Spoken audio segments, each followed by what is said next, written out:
Salam değerli izleyiciler, yine mən işgünüz olarak hal-hazırda sizlerle Bines Savkaz arasında dostlar 218 nömrə məktəbin yolunda baştan düşdüğünüz 10 metr məsafədə gözəl, ideal, möhtəşəm bir evimizin çəkilişindeyiz dostlar. 2 sotdan çox olan şəxsi özünə tikilən bu gözəl evin çəkilişindeyiz. Evimizin arxa hissəsində boşluq var, sağ-sol keçmək mümkündür. Həqiqətən çox gözəl bir evdir, qoşadaşdan ibarətdir. Ve çöl hissəsində gördüğünüz gibi kombisi, hidrofonu, mülkasına qədər, səninə qədər tam hazırdır. Vaxt bitirmədən keçək, evlə tanış olaq.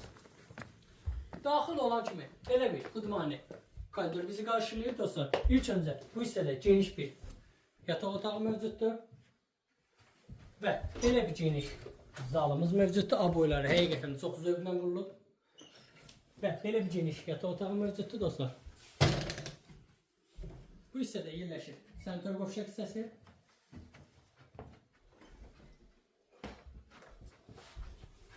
Və dostlar, sonda isə belə bir mətbəx hissəsi. Evimizin qiyməti 65 mindən düşdüyü 55 minə. Reallıq olsa cüzi endirim olunacaq.